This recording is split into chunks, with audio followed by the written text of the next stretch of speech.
qui me motive personnellement, c'est de faire quelque chose qui a du sens et qui est utile à la société. Et finalement, c'est aussi dans un but de protection de l'environnement.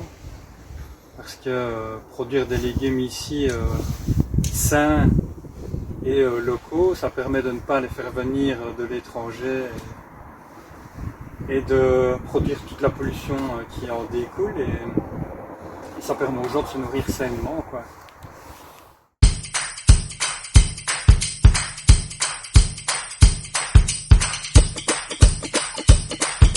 Alors, bienvenue ici au Carmel de Méhagne, dans la communauté du Chemin Neuf.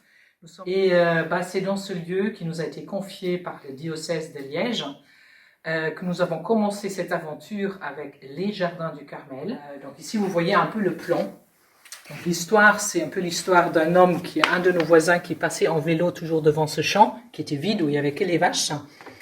Vincent.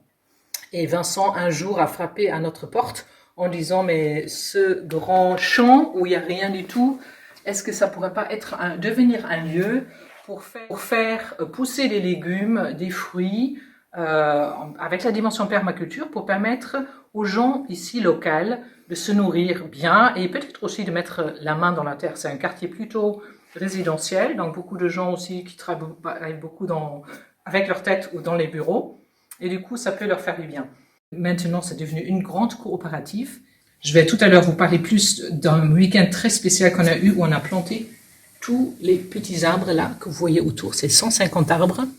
C'était très beau, c'était en novembre. Et je trouve surtout en ce temps de pandémie, ça a beaucoup de sens de dire voilà, il faut donner l'espérance. Et notre ami Martin Luther, enfin mon ami, moi je suis luthérienne, semblait avait dire, on n'est pas très sûr, si demain le monde périra, aujourd'hui je planterai un pommier.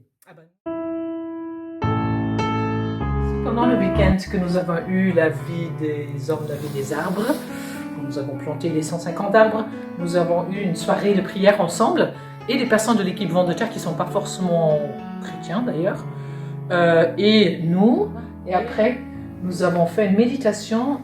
Donc j'avais dessiné cet arbre un peu, et on a fait une méditation avec des chants de Thésée à partir de l'arbre. On a commencé avec les racines. Et donc, on a posé la question, mais c'est quoi les racines de ma vie? Où est-ce que je puise mes forces? Qu'est-ce qui me nourrit dans ma vie?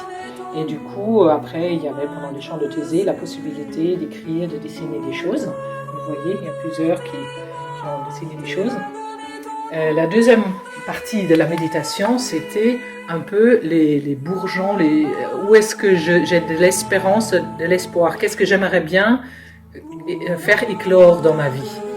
Et là encore aussi, voilà, plusieurs personnes qui ont écrit, donc il y avait un peu la musique méditative. Je suis Eric, je suis prêtre au Carmel de Méhagne et tous les vendredis matins, on vient aider l'association Vent de Terre. Donc, ce que j'avais envie de vous dire, c'est en fait il y a plusieurs livres. Il y a le livre de notre vie, il y a le grand livre de la parole de Dieu, et puis il y a le livre de la nature. Et un jour, je faisais une grande retraite des 30 jours selon saint Ignace, et puis on avait entendu à l'Eucharistie l'évangile du bon grain et de l'ivraie. Et donc je suis sorti après la messe près d'un potager où il y avait une grande tige de maïs assez, toute droite, elle était magnifique, on sent assez solide, assez grosse, et elle était entourée en fait d'un liseron avec une fleur magnifique. Et ça me parlait en fait de l'œuvre du démon, parce que le liseron ça s'enroule mais c'est tout fin en fait.